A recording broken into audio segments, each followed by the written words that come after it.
Hello guys, welcome back to my channel. ഇന്ന് നമ്മൾ എവിടേക്കാൻ പോകുന്നത് വെച്ചാൽ കോയമ്പത്തൂരിൽ നിന്നും തിരുവണ്ണാമലയ്ക്കാണ്. അത് നമ്മൾ ബസ്സിലാണ് പോകുന്നത്.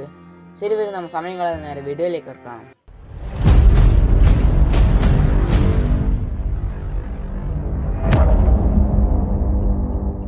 തിരുവണ്ണാമലയ്ക്കുള്ള ബസ്സിനായി ഞങ്ങൾ കോയമ്പത്തൂരിലേക്കാണ് പോകുന്നത്. അങ്ങനെ കോയമ്പത്തൂർ ബസ് സ്റ്റാൻഡിൽ എത്തി. പോകേണ്ട ബസ്സും കണ്ടെത്തി. ഇതാണത്.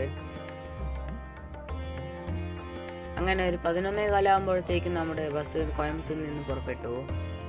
AC ബസ്സായിരുന്നു. ഒരാൾക്ക് ടിക്കറ്റ് ഏകദേശം 365 രൂപ വന്നു.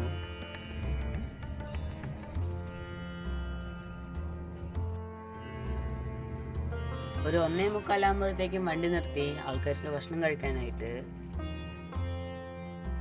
അങ്ങനെ കറക്റ്റ് 2 മണിക്ക് തന്നെ അവിടെ നിന്ന് വണ്ടി എടുത്തു.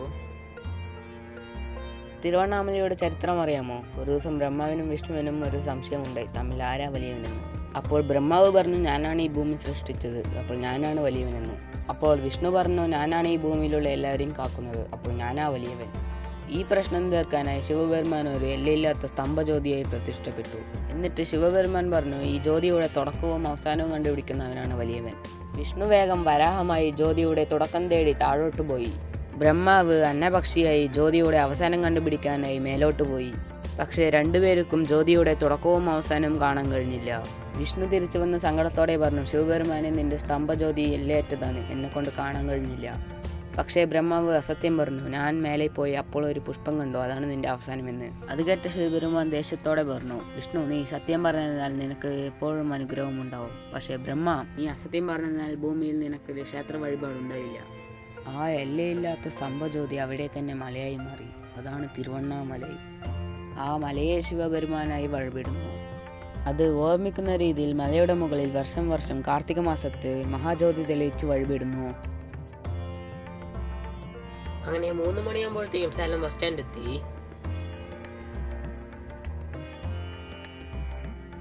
അവിടുന്ന് 3:15 ബസ് എടുത്തത്.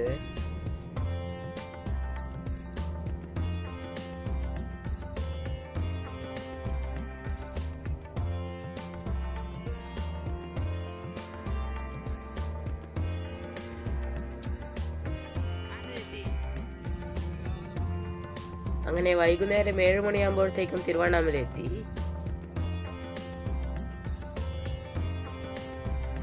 ബസ്സിൽ പോകുമ്പോൾ തന്നെ ഗിരിവലപ്പാതയിലെ കുറച്ച് അമ്പലങ്ങളെല്ലാം കാണാൻ സാധിച്ചു. അങ്ങനെ തിരുവണ്ണാമല മെയിൻ ബസ് സ്റ്റാൻഡ് എത്തി. ബസ് സ്റ്റാൻഡിന് വെളിയിലായിരുന്നു ഓട്ടോ സ്റ്റാൻഡ്. ഞങ്ങൾ ആദ്യമായി വന്നതുകൊണ്ട് ഓട്ടോയിലായിരുന്നു പോയത്. പക്ഷേ ഓട്ടോയിൽ പോകേണ്ട അത്ര ദൂരമൊന്നും ഉണ്ടായിരുന്നില്ല. അങ്ങനെ ഓട്ടോ നേരെ രാജഗോപുരത്തിന് മുന്നിലെത്തിച്ചു. ഇനി ഞങ്ങൾ റൂം എടുക്കാനാണ് പോകുന്നത്. റൂം എടുക്കാനുള്ള വഴി രാജഗോപുരത്തിന് മുന്നിൽ നിന്നും ലെഫ്റ്റിലേക്ക്, അതായത് ഗിരിവലപ്പാതയിലൂടെ നടന്നാൽ മതി. അങ്ങനെ കുറച്ചു ദൂരം നടന്നാൽ ശാന്തി സ്വർണ്ണ മഹാലിന് ഓപ്പോസിറ്റുള്ള സ്ഥലത്താണ്. ഒരാൾക്ക് വെറും 100 രൂപ മാത്രം മതി. കൂടാതെ ഇവിടെ റൂം സൗകര്യമുണ്ട്, ലോക്കർ സൗകര്യവുമുണ്ട്. ആ 100 രൂപയ്ക്ക് ഇവിടെ പായി, തലയാണ, പുതപ്പ്, 3 സാധനങ്ങളും ഇവിടെ തരും.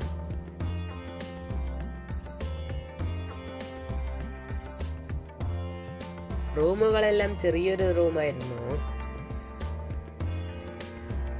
11 മണിയാകുമ്പോഴത്തേക്കും ഞങ്ങൾ കുളിച്ച് ഫ്രഷായി ഞങ്ങൾ ഗിരിവലം വെക്കാനായി ഇറങ്ങി. പോകുന്ന വഴിയിൽ പശുക്കൾക്ക് അകത്തിക്കീര കൊടുക്കുന്നുണ്ടായിരുന്നു. ഒരു കെട്ട് 20 രൂപയായിരുന്നു. അങ്ങനെ ഞങ്ങൾ ഗിരിവലം രാജഗോപുരത്തിന് മുന്നിൽ വെച്ച് തുടങ്ങി. ഗിരിവലപ്പാതയിലുള്ള അഷ്ടലിംഗങ്ങളിൽ ഒരു ലിംഗമായ ഇന്ദ്രലിംഗത്തെയാണ് ഞങ്ങൾ ആദ്യമായി കണ്ടത്.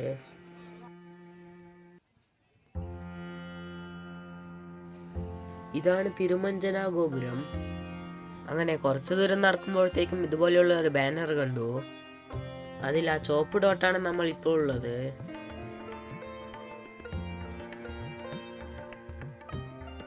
ഗിരിവലപ്പാതയിൽ മൊത്തം 12 ലിംഗങ്ങളാണ്. അതിനെ നമുക്ക് 2ആയി തരംതിരിക്കാം. ഒന്നാമത്തേത് 8 ലിംഗങ്ങൾ, അതായത് അഷ്ടലിംഗം. അതിൽ ഇന്ദിരലിംഗം, അഗ്നിലിംഗം, യമലിംഗം, നിരുതിലിംഗം, വരുണലിംഗം, വായുലിംഗം, കുബേരലിംഗം, ഈശാന്യലിംഗം, ഈ 8 അതിലുള്ളത്. കൂടാതെ ഈ അഷ്ടലിംഗവും ഓരോ ഡയറക്ഷനെ നോക്കിയിട്ടാണ് സ്ഥിതി ചെയ്യുന്നത്. അങ്ങനെ 2ാമത് ലിംഗമായ അഗ്നിലിംഗത്തിൻ്റെ അവിടെ എത്തി ഞങ്ങൾ. ആ 12 ലിംഗങ്ങളിൽ 8 പറഞ്ഞു. ബാക്കി 4 ആദി അണ്ണാമലൈ, നേർ അണ്ണാമലൈ, സൂര്യലിംഗം, ചന്ദ്രലിംഗം.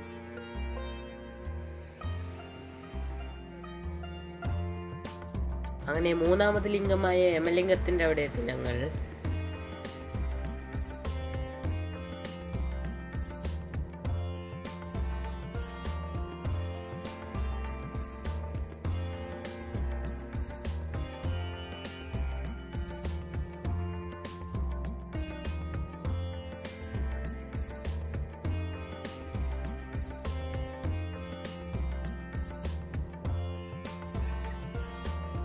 ശിവന് ഏറെ പ്രിയമായ വില്ലത്തിന്റെ എല്ലാം ഞങ്ങൾ വീട്ടിൽ നിന്ന് കൊണ്ടുവന്ന് ഞങ്ങൾ ഗിരിവലപ്പാതയിലുള്ള എല്ലാ നന്ദികൾക്കും സമർപ്പിച്ചു. നിങ്ങളും അതുപോലെ ചെയ്യോ. വീട്ടിൽ നിന്ന് കൊണ്ടുവരാൻ പറ്റിയില്ലെങ്കിൽ ഇവിടെ കടകളിലുണ്ടാകും.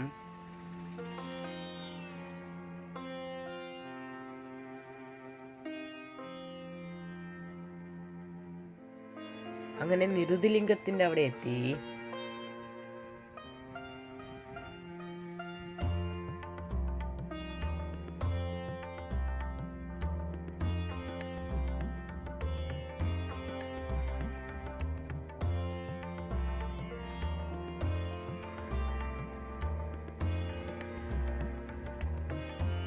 ഇനിയും ഗിരിവലം അവസാനിക്കാനായി 9 കിലോമീറ്റർ ഉണ്ട്.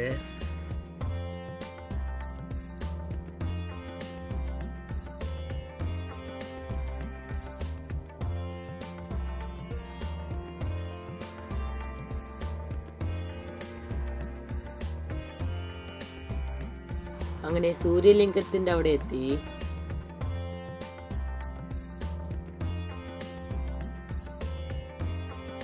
അടുത്തതായി വായുലിംഗം എത്തി.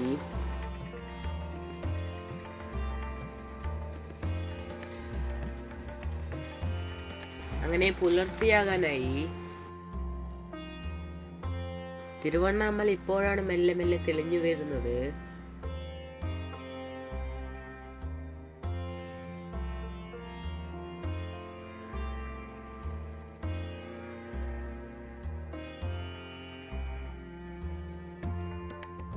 അങ്ങനെ ചന്ദ്രലിംഗം എത്തി. ഇപ്പോഴുള്ളത് കുബേരലിംഗത്താണ്. രാത്രി ഗിരിവലം വെച്ചത് കൊണ്ട് നടയടച്ചിട്ടുണ്ടായിരുന്നു. അതുകൊണ്ട് ഏത് ശിവനെയും നേരെ ദർശിക്കാൻ കഴിഞ്ഞില്ല. ഇവിടെയാണ് ഇടുക്കപ്പിള്ളയാറുള്ളത്.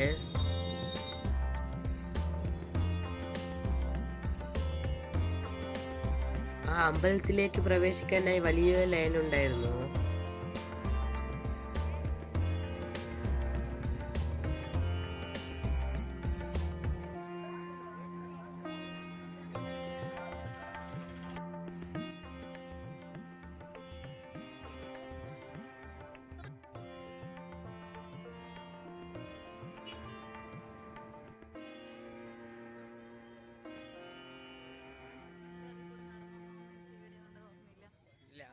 അങ്ങനെ അവസാന ലിംഗമായ ഈശാന്യ ലിംഗത്തിന്റെ അവിടെ എത്തി ഞങ്ങൾ.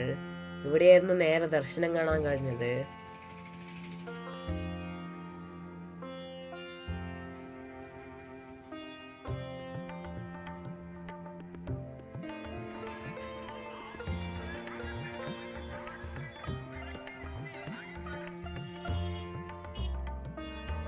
അങ്ങനെ രാജഗോപുരത്തിന് മുന്നിലെത്തി. ഇതാണ് 50 രൂപ ടിക്കറ്റിന്റെ ലൈൻ.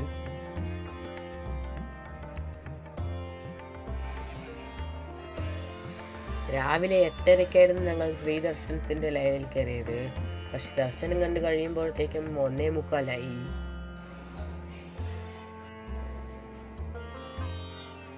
അങ്ങനെ ദർശനം കണ്ട് ഞങ്ങൾ പുറത്തു വന്നു. ഞങ്ങൾ റൂമിൽ പോയി ഫ്രഷായി വീണ്ടും കാഴ്ചകൾ പകർത്താനായി വന്നു.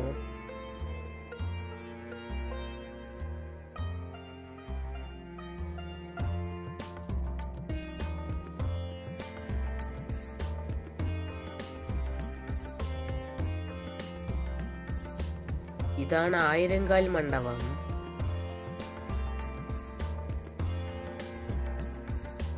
ഇവിടെയാണ് മഹാജ്യോതി തെളിയിച്ച കൊപ്പറയുള്ളത്.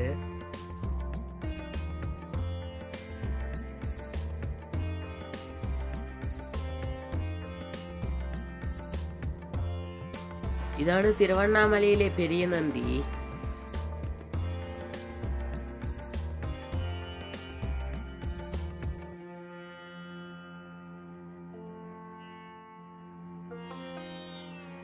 ഇനി ഞങ്ങൾ തിരിച്ച് റൂമിലേക്ക് പോയി അവിടെ നിന്ന് വീട്ടിലേക്ക് പോവുകയാണ്.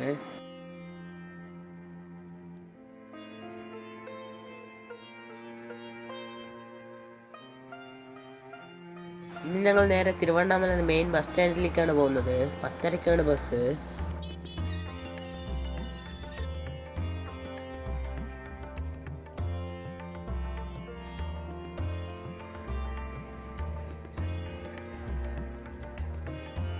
അങ്ങനെ തിരുവണ്ണാമല ബസ് സ്റ്റാൻഡ് എത്തി.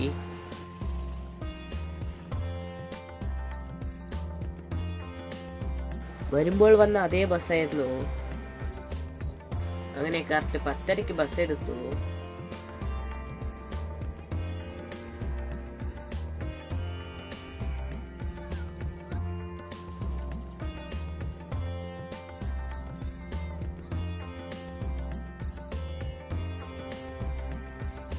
അങ്ങനെ 5:15 കോയമ്പത്തൂർ ബസ് സ്റ്റാൻഡ് എത്തി.